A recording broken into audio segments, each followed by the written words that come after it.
तो मूवी के शुरुआत में हमें एक ईडन नाम के लड़के को दिखाया जाता है जो अपने अपार्टमेंट में बहुत ही आराम से सो रहा था कि तभी अचानक से उसकी आंख एक बहुत ही अजीबो गरीब तरह के आवाजों से खुल जाती है, जिसे सुनकर ईडन बहुत ही ज्यादा घबरा जाता है और वो जाकर अपने दरवाजे में बने एक छोटे से होल से बाहर देखने की कोशिश करता है, लेकिन उसे बाहर कोई भी नहीं दिखाई देता। जिसके बाद वो अपने टीवी को चालू जैसे ही की, लेकिन टीवी पर तो सिग्नल ही नहीं आ रही थी, जबकि स्क्रीन पर एक इमरजेंसी वार्निंग लगातार चलती ही जा रही थी। यह देखकर ईडन को कुछ अजीब लगा कि ऐसे कैसे अचानक से सिग्नल चले गए और ऐसी इमरजेंसी वार्निंग क्यों भेजी जा रही है। अभी वो यह सोच ही रहा था कि तभी उसे बाहर लोगों की चीखने चिल्लाने की आवाजें सुनाई देने लग जाती हैं। वो फौरन से अपने बालकनी की तरफ भागा तो उसके तो होश ही उड़ जाते हैं। वो देखता है कि लोग इधर उधर बौखलाते हुए भाग रहे हैं। ऐसा लग रहा था कि जैसे इन्हें कोई पकड़ने की कोशिश कर रहा हो। ईडन भी इतना बौखला चुका था कि उसे कुछ भी समझ ही नहीं आ रहा था कि आखिर बाहर चल क्या रहा है कि उसी दौरान उसने देखा कि एक हेलीकॉप्टर उसके पास की ही बिल्डिंग से टकराकर क्रैश हो जाती है। उसकी आंखों के सामने ऐसा होता हुआ देखकर उसकी तो हवा टाइट हो जाती है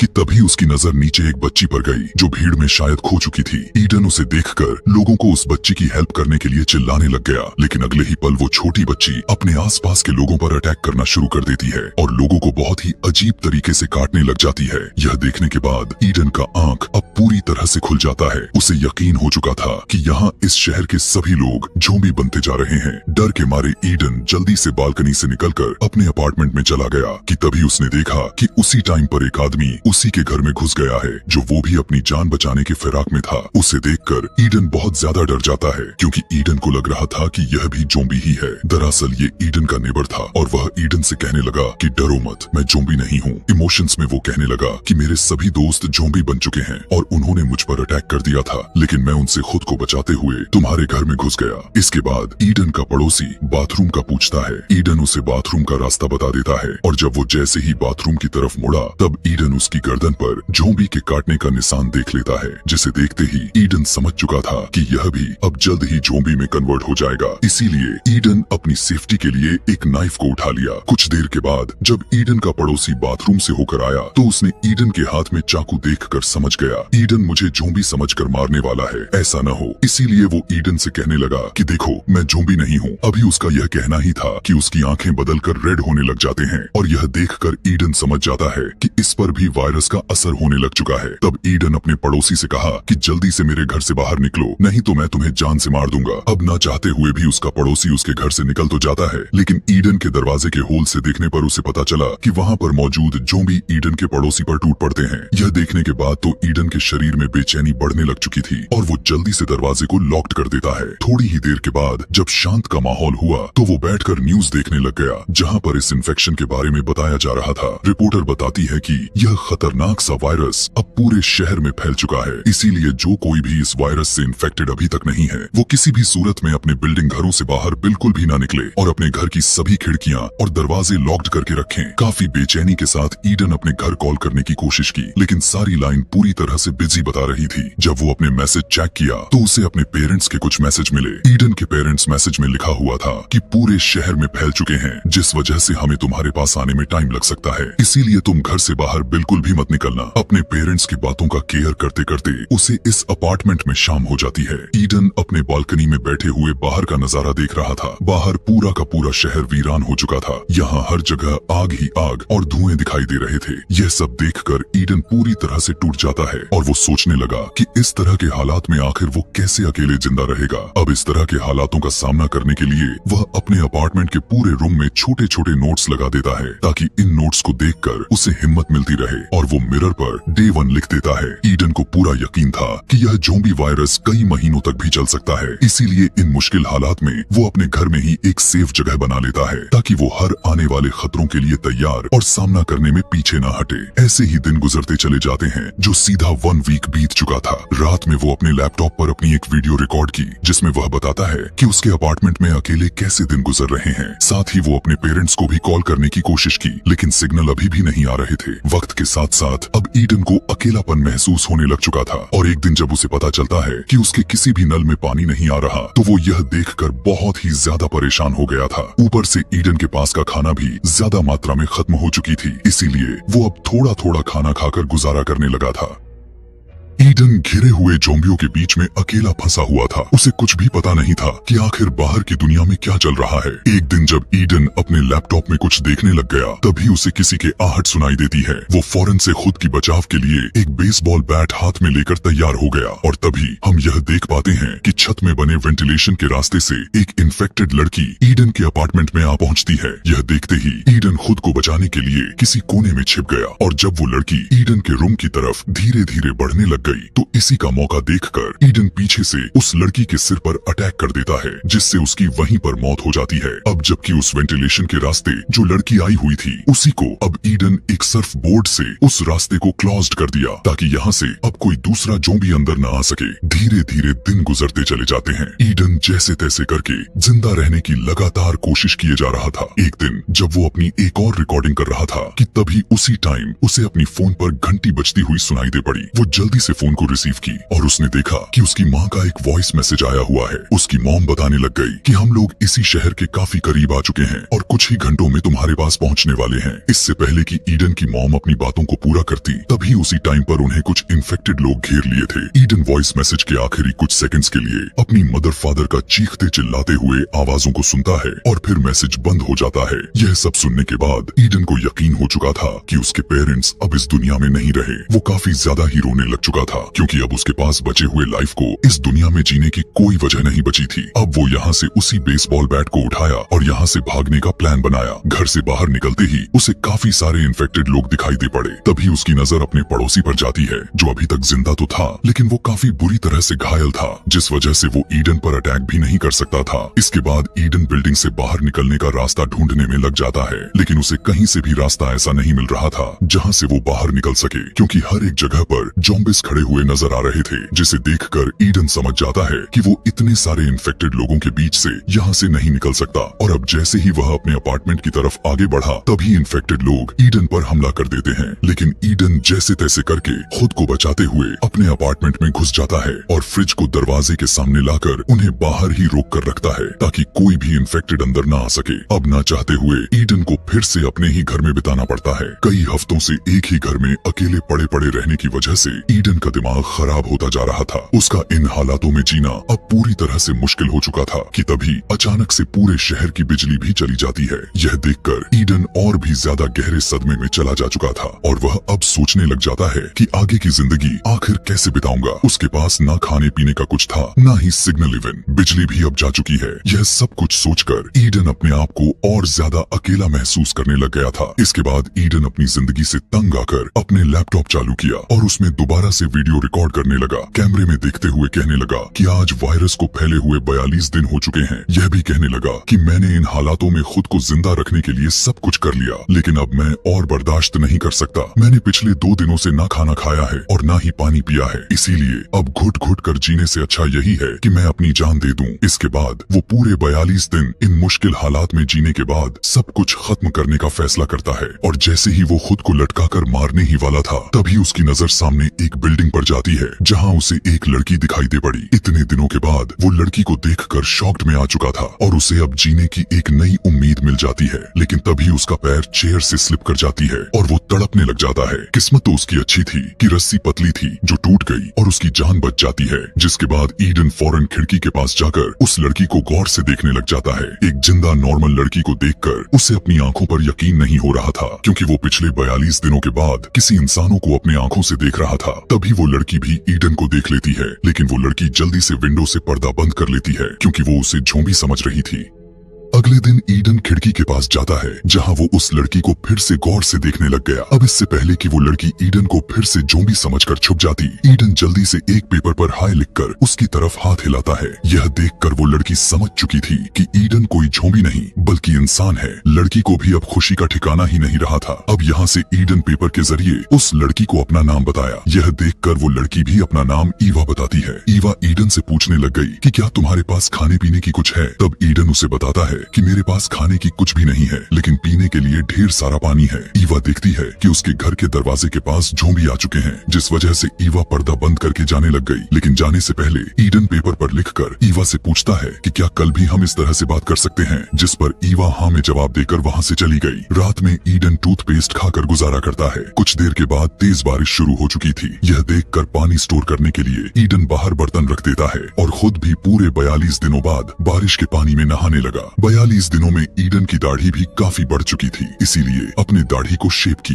और अगले दिन ईडन लड़की के सामने आया। ईडन एक बॉल के साथ रस्सी को बांधते हुए ईवा की तरफ फेंक देता है, जिसे ईवा पकड़ लेती है और इसके बाद ईडन इस रस्सी पर 2 पानी की बोतल बांधकर ईवा की तरफ धकेल देता है। लेकिन वो बोतल सामने के जाली से तेजी से टकरा जाती है, जिसकी आवाज नीचे एक ज़ॉम्बी सुन ली थी और वो ज़ॉम्बी सीधा ईवा की अपार्टमेंट की तरफ चढ़ना शुरू कर दिया। तब ईडन ज़ॉम्बी को देख लिया था। उस ज़ॉम्बी का ध्यान भटकाने के लिए एक बोतल उठाकर इस ज़ॉम्बी के सर पर मारता है, जिससे अब वो ज़ॉम्बी ईडन को भी देख चुका था और अब वो ईडन पर काफी गुस्सा हो जाता है। इसके बाद अब वो ज़ॉम्बी ईवा को छोड़कर ईडन को मारने के लिए उसके अपार्टमेंट पर चढ़ना शुरू कर देता है। तब ईडन जल्दी से बेसबॉल का बैट उठाकर लाया और जैसे वो ज़ॉम्बी ईडन के रूम के अंदर घुसने ही वाला था, तब ईडन उसे बेसबॉल बैट से मार मार कर उसकी जाने ही ले लेता है। जैसे ही रात हुआ तो ईडन का भूख अंतिम चरण तक पहुंच चुकी थी। उसका भूख से बुरा हाल हो चुका था। उसके पेट में दर्द होने शुरू हो चुके थे, इसीलिए अब उसे किसी भी हाल में कुछ खाने के लिए ढूंढना होगा। जिसके बाद अब वो पड़ोसी के घर में जाकर खाने पीने का सामान ढूंढने का प्लान बनाता है और जैसे ही वो अपने कमरे से बाहर निकला तो उसे सामने अपने पड़ोसी की लाश पड़ी हुई दिखाई दी। जिसके बाद ईडन अपने पड़ोसी की पॉकेट चेक करने पर उसे उसके जेब से उसके घर की चाबी मिल जाती है। लेकिन उसी टाइम पर अब उसे काफी सारे ज़ॉम्बिस के आने की आवाज सुनाई दे पड़ी। अब यहाँ पर ईडन काफी बुरी तरह से फंस चुका था। वो उन ज़ॉम्बिस से बचकर भाग भी नहीं सकता था। लेकिन यहाँ ईडन समझदारी से काम लेते हुए अपने पड़ोसी के लाश के साथ लेट जाता है और एक लाश होने का नाटक करता है। उसकी ऐसी चालाकी काम कर चुकी थी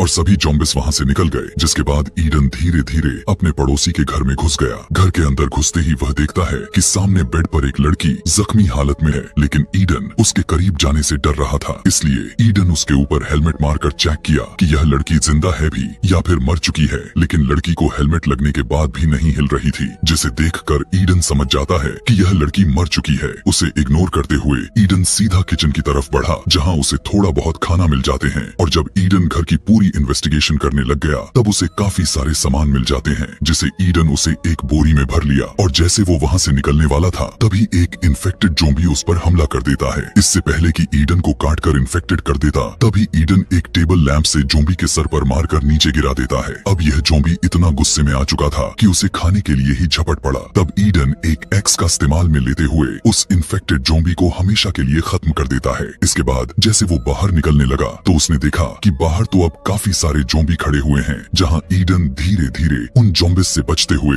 अपने रूम में घुस जाता है। रूम के अंदर आते ही वो जल्दी से अपने कपड़े उतारता है और अपनी बॉडी को चेक करने लग गया कि कहीं मुझे ज़ॉम्बी ने काट तो नहीं लिया, लेकिन उसकी बॉडी पूरी तरह से सेफ थी। इसके बाद वो पड़ोसी के घर से लाए हुए बैग को चेक की, जिसमें उसे 2 वॉकी टॉकी मिली, जिसे देखकर ईडन फैसला कर लेता है कि इनमें से एक वॉकी टॉकी ईवा को दे देगा ताकि ईवा मुझसे आवाजों के थ्रू बात कर सके। इसके बाद ईडन अपने कपड़ों से एक रस्सी बनाकर बालकनी से नीचे उतरने लग जाता है। जैसे ही ईडन नीचे पहुंचा तो उसके आसपास एक ज़ॉम्बी आ पहुंचा, लेकिन पता चला कि वहां पर तो काफी सारे ज़ॉम्बिस खड़े हुए हैं। तब ईडन ईवा के बालकनी में अपना एक वॉकी टॉकी को फेंक देता है, जिसकी आवाज इन्फेक्टेड लोग सुन लेते हैं और वो सभी अब ईडन का पीछा करना शुरू कर दिए थे। ईडन जल्दी से एक बालकनी पर चढ़कर छुप गया था। रात में अंधेरा होने की वजह से वो ज़ॉम्बी ईडन को देख नहीं पाते और वहाँ से जाने लग गए। उनके जाते ही ईडन अपने अपार्टमेंट में आ जाता है। अगले दिन ईवा वॉकी टॉकी पर ईडन से बात करना शुरू कर देती है। ईडन अपने वाले वॉकी टॉकी पर ईवा की आवाज सुनकर काफी खुश हो जाता है। इसके बाद ईडन ईवा से कहने लगा कि मैंने पिछले 3 दिनों से कुछ भी नहीं खाया, भूख इतना तेज है कि मैं रोक भी नहीं पा रहा। तब ईवा भी कहने लगी कि मैं भी पिछले 2 दिनों से भूखी ही हूँ। इसके बाद ये दोनों ढेर सारी बातें करते हैं। इनकी बातें इतनी लंबी थी कि रात हो गई, जिसके बाद ईवा कहती है कि रात हो चुकी है, अब मैं सोने के लिए जा रही हूँ। इतना कहकर ईडन से कांटेक्ट कट कर लेती है। अब यहाँ जब ईडन से भूख बर्दाश्त नहीं होता तो फाइनली वो खाना ढूंढने के लिए इस बिल्डिंग को ही एक्सप्लोर करने का फैसला करता है। वो अपने बाथरूम के उसी वेंटिलेशन का रास्ता खोलता है जहाँ से उसके रूम में झोंबी वाली लड़की घुसी थी।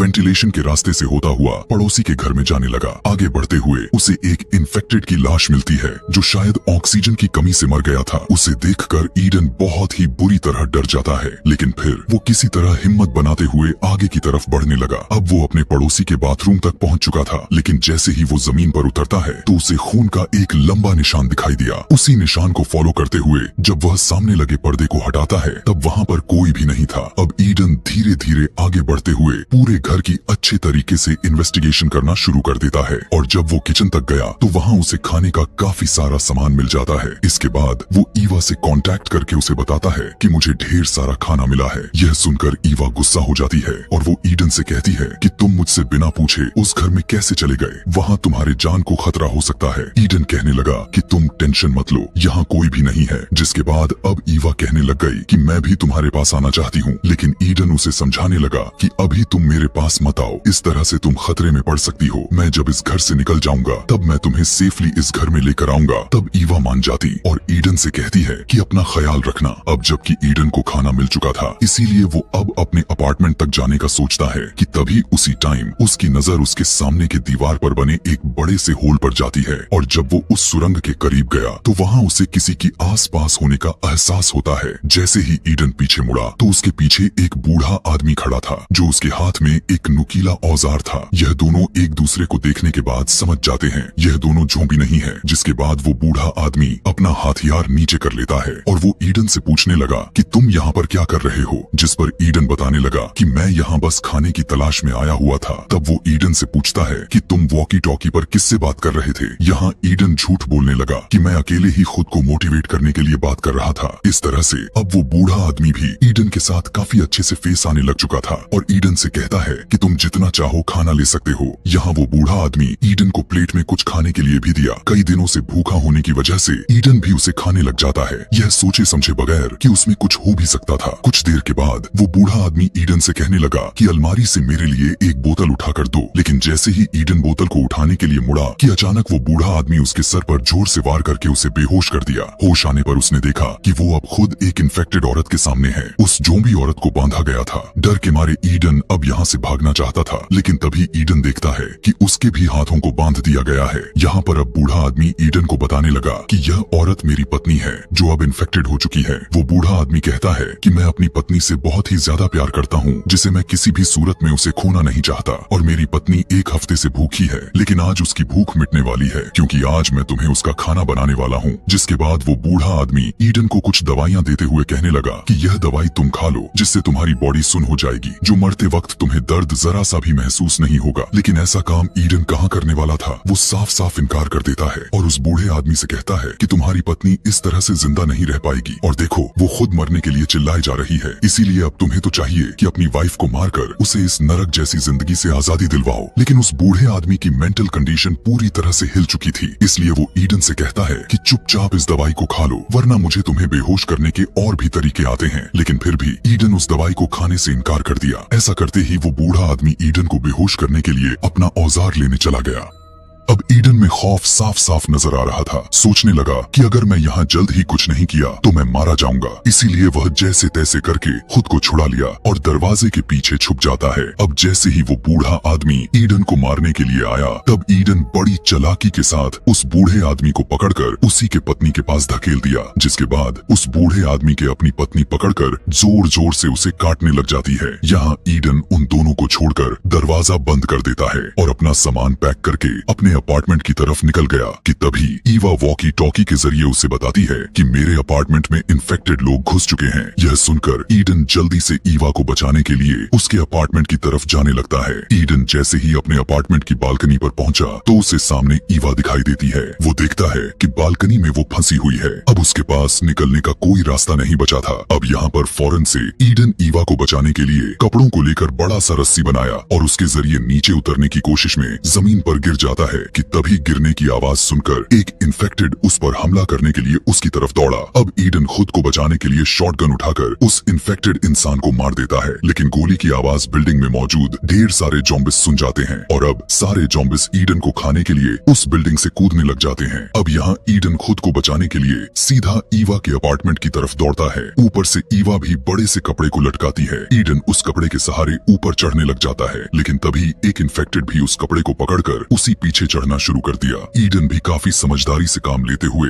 ईवा के ठीक नीचे वाली बालकनी में रुककर जल्दी से एक चाकू की मदद से वहाँ से कपड़े को काट देता है, जिससे वो इन्फेक्टेड काफी ऊंचाई से नीचे गिरकर मर जाता है। अब यहाँ ईवा भी ईडन के पास कूद जाती है और अब ये दोनों मिल चुके थे। ईडन कहने लगा कि यहाँ रहना ठीक नहीं है, अगर हम यहाँ रहे तो जल्द ही इन्फेक्टेड हमें पकड़ लेंगे। और अब ये दोनों इस जगह से निकलने के लिए आगे बढ़ते हैं और ज़ॉम्बी से लड़ने के लिए तैयार हो जाते हैं। जब ये दोनों इस वाले रूम के दरवाजे पर पहुँचे तो ये दोनों काफी चालाकी से दरवाजा खोलकर उसी दरवाजे के पीछे छुप जाते हैं। दरवाजे खुलते ही कुछ इन्फेक्टेड लोग गुस्से में उस रूम के अंदर आ गए। इसी मौके का फायदा उठाकर वहाँ से निकल जाते हैं। यहाँ ईडन इस डोर का लॉक भी तोड़ दिया था ताकि ज़ॉम्बिस जो इन दोनों के मारने के लिए रूम में घुसे थे वे दोबारा उन्हें मारने के लिए बाहर न आ सके। अब ये लोग यहाँ से तो बचकर निकल जाते हैं, लेकिन ऊपर चढ़ते टाइम अचानक से एक ज़ॉम्बी ईडन पर अटैक कर दिया। यहाँ इन दोनों के बीच काफी देर तक फाइट होती है। लड़ते लड़ते दोनों सीढ़ियों से नीचे गिर जाते हैं। तभी ईवा मौका देखकर उस इन्फेक्टेड को मार देती है। ऐसा कर लेने के बाद दोनों फिर से अपने रूम की तरफ बढ़ने लग गए और रास्ते में कई ज़ॉम्बिस को मारते हुए आगे बढ़ने लग जाते हैं। अब ईडन अपने अपार्टमेंट के काफी करीब आ चुका था और जैसे ही ये दोनों अपने रूम में घुसने वाले थे कि तभी पीछे से एक बहुत ही ताकतवर इन्फेक्टेड ज़ॉम्बी आ जाता है। यहाँ ईडन अपनी जान की परवाह किए बिना ईवा को रूम के अंदर करके खुद उस ताकतवर इन्फेक्टेड से लड़ने लग जाता है। कुछ देर के बाद ईडन घबराते हुए जल्दी से रूम के अंदर आकर डोर को लॉक करके फ्रिज को उसके सामने कर देता है ताकि इन्फेक्टेड दरवाजा न तोड़ सके। अब ईडन ईवा को खुद से दूर रहने के लिए कहने लगा था और उसे बेसबॉल का बैट पकड़ाकर कहने लगा कि मुझे मार डालो क्योंकि मैं इन्फेक्टेड हो चुका हूँ। कहने लगा कि अब मैं बहुत ही जल्द खुद से कंट्रोल खो दूंगा और मैं नहीं चाहता कि इन्फेक्टेड होने के बाद कहीं मैं तुम्हें नुकसान न पहुंचा दूं, इसलिए तुम्हें मुझे मारना होगा। लेकिन ईवा ऐसा करने से मना करने लग जाती है क्योंकि ईडन ने उसे बचाने के लिए अपनी जान खतरे में डाल दी थी। अब जब ईवा ईडन को मारने से मना कर देती है तब ईडन बिल्डिंग से कूदकर खुद की जान लेने का फैसला करता है। यहाँ ईडन ईवा से कहने लगा कि तुम वेंटिलेशन के रास्ते से होते हुए मेरे पड़ोसी के घर चले जाना जहाँ तुम्हें काफी सारे खाने मिल जाएंगी। अब यहाँ ईडन कूदने से पहले